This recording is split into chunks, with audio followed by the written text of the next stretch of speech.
Hello everyone, নিঝুম সন্ধ্যায় আপনাদের সবাইকে স্বাগতম। কাছে এবং দূরের যে যেখান থেকে আমার ভিডিওটা দেখছেন, আশা করি সবাই সুস্থ আছেন, ভালো আছেন। আমরাও সুস্থ আছি, ভালো আছি। তো এখন বাজে সকাল 7টা, আর আমি এখন ফ্রেশ হয়ে তারপরে কিন্তু চলে এসেছি, একটু চা খেয়ে চলে এসেছি বেডগুলো গোছানোর জন্য। আমার অন্য ঘরের বেডটা গোছানো হয়ে গেছে, আমি চলে এসেছি আমার অন্য আরেকটা ঘরে, ওই ঘরের বেডটা গোছানোর জন্য। আর আমার মনে হয় সারাদিনে যদি আমি আমার বেড তারপরে সোফা এগুলো সব সকাল সকাল যদি গুছিয়ে ফেলতে পারি, ঝেড়ে ফেলতে পারি, তাহলে কিন্তু আমার মনে হয় আমার অনেকটাই কাজ কমে গেছে, অনেকটাই কাজের প্রেশার কমে গেছে। তো আমি 2 রুমের 2টা খাট ঝেড়ে পরিষ্কার করে বিছানাপত্র চেঞ্জ করে তারপরে কিন্তু চলে এসেছি সোফাটা ঝাড়ার জন্য। আর এখানে আমি সোফাটা খুব সুন্দরভাবেই ঝেড়ে নিচ্ছি। আর সোফাটায় কিন্তু একটু যে কাভারটা লাগিয়ে দিয়েছি, এই কাভারটায় কিন্তু একটু ময়লাও ধরে রাখে বেশ, ওই জন্য কিন্তু একটু বাড়ি দিয়ে দিয়ে ঝাড়তে হয়। এটা হচ্ছে তুর্কি সোফা কাভার, তো এটা আমি নিয়েছিলাম মার্কেট থেকে। তো যাই হোক, কাভারটা অনেক সুন্দর। টুকটাক একটু ধুলাবালি জমলেও যেই বাড়ি দেই প্রত্যেক দিন সকালবেলায়, আমার ঝাড়ার সময় কিন্তু সেই ধুলাবালিগুলো বের হয়ে যায়। আর তার পাশাপাশি কিন্তু আমি কাভারগুলো মাঝে মাঝে একটু ধুয়েও দিই। তো আমি ঝেড়ে তারপরে কিন্তু টি টেবিলটাও পরিষ্কার করে নিয়েছি। এবার চলে এসেছি আমি ডাইনিং টেবিল পরিষ্কার করার জন্য। আর ডাইনিং টেবিলের নিচে কিভাবে যে মশা যায় আমি বুঝতে পারি না। ডাইনিং টেবিলের নিচে যে সাদা যে ক্লথটা পাতা আছে, ডাইনিং টেবিল ক্লথ, এই ক্লথের উপরে মশা কেমন জানি কেমনভাবে ঢুকে যায়, আমি বুঝতে পারি না। তো যাই হোক, আমি কিন্তু খুব সুন্দরভাবে পরিষ্কার করে নেওয়ার চেষ্টা করছি। তো আমার রুমের সব কিছু কিন্তু গোছানো কমপ্লিট হয়ে গেছে। এই সামনের রুমটা দেখেন, সব খুব সুন্দরভাবে আমি ঝেড়ে গুছিয়ে নিয়েছি, পরিষ্কার করে নিয়েছি। তো আমার যেহেতু সকালবেলায় বেডপত্র সমস্ত সব কিছু গোছানো শেষ, তো আমি অন্য কাজের জন্য চলে যাব। আর সারাদিনে এই কাজগুলো কমপ্লিট যত সকাল সকাল আমি করে ফেলতে পারি, তত সকাল সকাল মনে হয় আমার সারাদিনের অর্ধেক কাজের প্রেশার কমে গেছে। তো এখানে দেখেন সব কিছু আমি খুব সুন্দরভাবে পরিষ্কার করে নিয়েছি। আর এখন ফ্লোরটা পরিষ্কার করে নেব ঝাড়ু দিয়ে, তারপরে মুছে ফেলবো। তো এখন যেহেতু এখনও অনেক সকাল, ওই জন্য কিন্তু আমি একটু ধীরে ধীরে কাজ করছিলাম। আর আমি ওদিকে টুকটাক নাস্তা করে নিয়েছি সকালবেলা। আর তারপরে কিন্তু আমি রান্নাটাও উঠিয়ে দেব। তো এখানে দেখেন আমার এই রুমটাও গোছানো হয়ে গেছে, আমার টেবিলটাও পরিষ্কার করা হয়ে গেছে, খুব সুন্দরভাবে পরিষ্কার করে নিয়েছি। তো আমি রান্নাবান্নার জন্য চলে যাব। তো রান্নাবান্না করতে চলে এসেছি। এখানে দেখেন আমি মাছ ভাজাটা কিন্তু উঠিয়ে দিয়েছি। আর আজকে তেলাপিয়া মাছ দিয়ে আলু দিয়ে তরকারি রান্না করা হবে, তার জন্য মাছগুলো আমি ভেজে নিচ্ছি। আর অপার সাইডে দেখেন ডাউল উঠিয়ে দিয়েছি, মসুর ডাউল রান্না করব। আর এর আগে আমি কিন্তু মিষ্টি কুমড়াটা ভেজে উঠিয়ে নিয়েছি। তো যাই হোক, আমি আলুটা মশলার সাথে খুব সুন্দরভাবে কষিয়ে ঝোল দিয়ে তারপর কিন্তু মাছটা দিয়ে দিয়েছি। আর তার পাশাপাশি ডাউলটাও কিন্তু আমার রান্না হয়ে গেছে। আর মাছের তরকারিটা আমার রান্না হয়ে গেছে, আমি নামিয়ে নিয়েছি।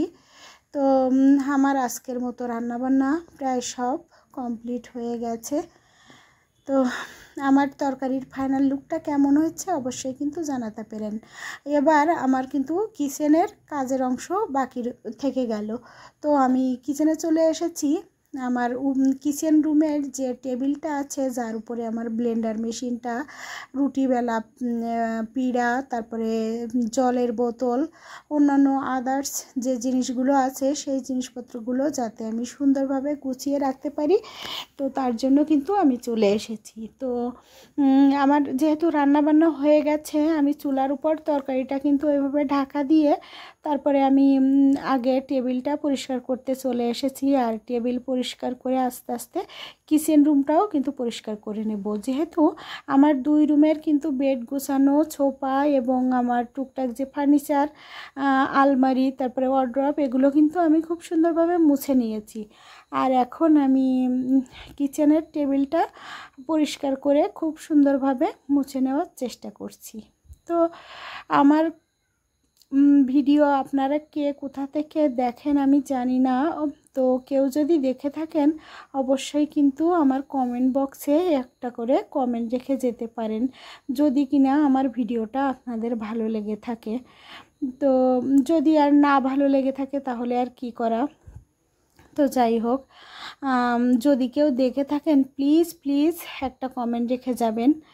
তো যাই হোক, আমি কিন্তু টেবিলটা পরিষ্কার করে এবার চলে এসেছি আমি কিচেনের মানে আমার ইন্ডাকশান প্লাস রাইস কুকারের যে অংশটা যেখানটায় থাকে সেই অংশটা পরিষ্কার করার জন্য। আর তার সাইডে অবশ্য বেসিন, তো বেসিনে ধোয়াপালা করতে গেলে একটু জলের ছিটা মাঝে মাঝে আসে, সেগুলোও কিন্তু আমি খুব সুন্দরভাবে একটা তেনা দিয়ে পরিষ্কার করে নিই। আর এখানে দেখেন রান্নার শেষে আমি চুলাটাও পরিষ্কার করে নিচ্ছি। আর প্রত্যেক দিন যদি রান্নার শেষে এভাবে চুলা, গ্যাস ওভেন সব কিছু পরিষ্কার করে রাখা হয় তাহলে কিন্তু বেশি ময়লা ধরে না। আর প্রত্যেক দিন পরিষ্কার করলে জিনিসটাও ভালো থাকে। তো আমি এভাবে করে প্রত্যেক দিন রান্নার শেষে আমি কিন্তু আমার চুলাটা মুছে নেওয়ার চেষ্টা করি। আর এখানে দেখেন যেহেতু আমার চুলাটা অনেকটাই বড়, 6টা চুলা, ওই জন্য কিন্তু আমার মুছতে একটু সময় লাগে। তো যাই হোক, চুলাটা সুন্দরভাবে মুছে পরিষ্কার করে আমি কিন্তু এবার চলে এসেছি রান্নার পাশাপাশি যে বাসনগুলো বের হয়েছে সেই বাসনগুলো ধোয়ার জন্য। তো রান্না করতে করতে আমাদের দেখবেন বিভিন্ন রকম জিনিসপত্র রাখতে রাখতে টুকটাক কিন্তু বাসনপত্র লেগে যায়। আর এই বাসনপত্রগুলো আমি রান্নার শেষে কিংবা রান্না উঠিয়ে দিয়ে কিন্তু খুব সুন্দরভাবে এভাবে করে বাসনপত্রগুলো মেজে পরিষ্কার করে নিই। তো আমার রান্না বান্না আজকে কাজকর্ম প্রায় শেষের পথে। তো আমি এবার কিন্তু আমার বাসনপত্র রান্না করার সময় যেগুলো বের হয়েছে সেই জিনিসপত্রগুলো কিন্তু আমি মেজে পরিষ্কার করে নিচ্ছি।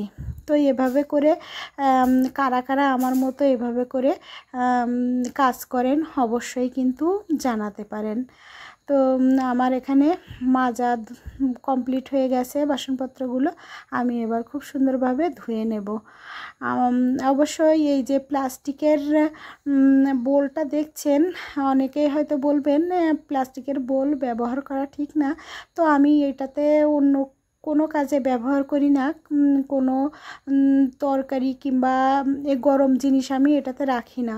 আমি শুধু এটাতে জাস্ট মাছটা একটু মাখিয়ে নিই। যখন আমি মাছটা ভাজা করি রান্নার জন্য, মাছটা মূলত মাখানোর জন্য ওই বোলটা আমি নিয়েছি। তো ওই বোলটা আমি যেদিন প্লাস্টিকের দোকানে গিয়েছিলাম তো ওই বোলটা দেখে আমার বেশ পছন্দ হয়েছিল, ওই জন্য ওইটা লাইলনের মতো, ওই জন্য ওই বোলটা আমি নিয়ে এসেছিলাম। আর আমি বেশিরভাগ দিনই স্টিলের জিনিসপত্রই ব্যবহার করি, কারণ আমি কাচের কিংবা সিরামিক্সের জিনিস, যে পরিমাণ জিনিস আমার হাতে নষ্ট হয়েছে, ভেঙেছে, তো আমার আর ইচ্ছা নেই যে সিরামিক্স কিংবা কাচের জিনিস ব্যবহার করার। আর যেটাই ধরি সেটাই ভেঙে ফেলি, ওই জন্য আর ব্যবহার একটু কম করে করি। সিরামিক্স কিংবা কাচ, আমি স্টিলের জিনিসটাই বেশি ব্যবহার করার চেষ্টা করি। তো জিনিসপত্র সমস্ত সব কিছু ধুয়ে আমি এবার চলে এসেছি কিন্তু আমার ঘরটা পরিষ্কার করার জন্য। আর এখানে আমি সব ঘরগুলো ঝাড়ু দিয়ে নিয়েছি। তো ঝাড়ু দেওয়া শেষে মুছে পরিষ্কার করে নেব। আর এখানে দেখেন টুকটাক বেশ ময়লাও বের হয়েছে। অবশ্য ময়লা না থাকলেও আমি বিভিন্ন জিনিসপত্রের নিচ থেকে ময়লা খুঁজে খুঁজে বের করে নিয়ে আসি, এটাই হচ্ছে আমার স্বভাব। জানি না এরকম কার কার স্বভাব আছে আমার মতো। তো যাই হোক, ময়লাগুলো বের করে আমি ফেলে দিচ্ছি, একটু পরে বেলচাই করে ময়লাগুলো আমি ডাস্টবিনে ফেলে দিয়ে আসব। তো স্নান করে তারপরে আমি চলে এসেছি কিন্তু ঘর বাড়ি সব পরিষ্কার করে তারপর স্নান করে চলে এসেছি পুজো দেওয়ার জন্য।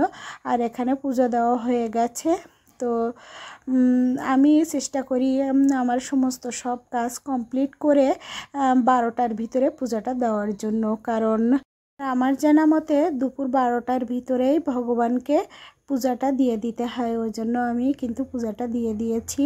অবশ্য পূজা দেওয়ার নিয়ম ঘুম থেকে উঠে স্নান করে তো অনেকেই সেটা করেন, আবার অনেকেই সময়ের অভাবে দুপুরবেলায় পূজাটা করেন। তো আমি দেখেন দুপুরবেলায় পূজা সেরে তারপরে এবার চলে এসেছি কিন্তু খাওয়া দাওয়ার জন্য। আর এখানে আমি মিষ্টি কুমড়া ভাজা, ডাউল আর তেলাপিয়া মাছ আলু দিয়ে তরকারি রান্না করেছি। আর এটাই ছিল কিন্তু আমাদের আজকের দুপুরের লাঞ্চ মেনু। তো আমার তরকারির কালারটা প্লাস আমার রান্নাবান্না কাজকর্ম আপনাদের কেমন লেগেছে অবশ্যই কিন্তু কমেন্ট বক্সে জানিয়ে যাবেন। যদি কিনা কেউ আমার ভিডিও দেখে থাকেন, একজনও যদি দেখে থাকেন, তাহলে প্লিজ আমার ভিডিওর কমেন্ট বক্সে একটু কমেন্ট করে যাবেন। তো খাওয়া দাওয়া শেষে বিকালবেলার দিকে দেখেন এখানে কিছু পুরি নিয়ে এসেছিলেন আমার হাজব্যান্ড। তো সেই পুরিগুলো কিন্তু দুইজনে মিলে খাওয়া দাওয়া করে তারপরে আমরা একটু এটা ছিল প্রায় 6:30 থেকে 7টা এরকম টাইমে। তো সন্ধ্যাও হয়ে গেছিলো, আবার একটু মানে বিকালও ছিল, এরকম একটা অবস্থায়। তো এই পুরিগুলো অনেক মজার ছিল। এগুলো ছিল ডাল পুরি, আর ডাল পুরি খেতে তো আমি অনেক ভালোবাসি। আর তার পাশাপাশি আলুর চপ। আমার হাজব্যান্ড বোঝেন আসলে আমি যে জিনিসগুলো খেতে পছন্দ করি, উনি চেষ্টা করেন সবসময় নিয়ে আসার জন্য। তো আমার অনেক সময় খেতে ইচ্ছা করলেও উনি খেতে দেন না কিংবা নিয়ে আসেন না। আসলে এই ফাস্ট ফুড টাইপের খাবারগুলো সবসময় আসলে খাওয়া ঠিক না, ওই জন্য উনি এইগুলা খেতে আমাকে দেন না। আর যেগুলা খেতে পছন্দ করি সেগুলা বেশিরভাগই কিন্তু আমি বাসায় তৈরি করেই খাওয়ার চেষ্টা করি। আপনারা হয়তো আমার অনেক ভিডিওতে দেখেছেন এই জিনিসপত্রগুলো, যেগুলো আমার খেতে ইচ্ছা করে ফাস্টফুড জিনিসপত্র, খাবার দাবার, সেগুলো কিন্তু আমি বাসায় তৈরি করে বেশিরভাগ সময় খাওয়া দাওয়া করি। কারণ বাইরের এই যে পরিবেশে এই খাবারগুলো তৈরি হয় এগুলো আমার হাজব্যান্ড পছন্দ করেন না। তিনি সবসময় হোমমেড খাবার খেতেই পছন্দ করেন। তো বেশিরভাগ টাইমটাই আমার বাসায় জিনিসপত্র মানে খাবার দাবার সব কিছু বাসায় তৈরি করা হয়। তো এগুলো খাওয়া দাওয়ার পরে ফ্রেশ হয়ে তারপরে আমি সন্ধ্যাবেলায় পূজা দেওয়ার জন্য চলে এসেছি। আর এখানে সন্ধ্যা আরতি করে পূজা দিয়ে তারপরে কিন্তু আমি আমার সন্ধ্যার পরে যে টুকটাক কাজগুলো ছিল সেগুলো সম্পূর্ণ করে ফেলেছিলাম। তো সন্ধ্যাবেলায় পূজাটা দিয়ে নিচ্ছি।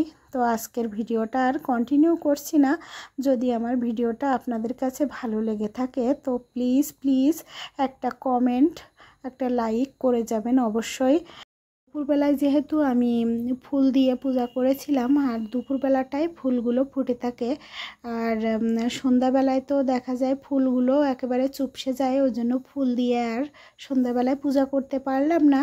তো সন্ধ্যাবেলায় আমি গোবিন্দচরণে শুধু তুলসী পাতা দিয়েই পূজা করেছি। অবশ্য গোবিন্দচরণে শুধু তুলসী পাতা দিয়েই পূজা করার নিয়ম আছে। তো আমি এখানে কিন্তু তুলসী পাতাটাই দিয়েই পূজা করে নিয়েছি, যেহেতু সন্ধ্যা হয়ে গিয়েছিল। তো এই পাতাগুলো কিন্তু আমি সূর্য ডোবার আগ মুহূর্তে উঠিয়ে রেখেছিলাম, ওই জন্য তুলসী পাতাগুলো দিয়ে আমি পূজা করে নিলাম।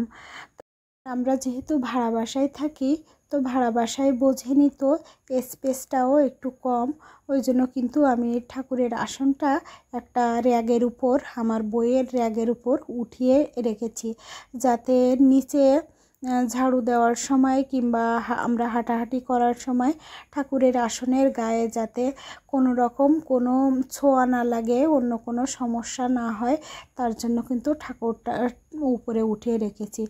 তো এইটা হচ্ছে আমার ছোট্টখাট্টো একটা ঠাকুরের আসন। তো আমার ঠাকুরের আসনটা আপনাদের কাছে কেমন লেগেছে অবশ্যই কিন্তু কমেন্ট বক্সে জানাতে পারেন।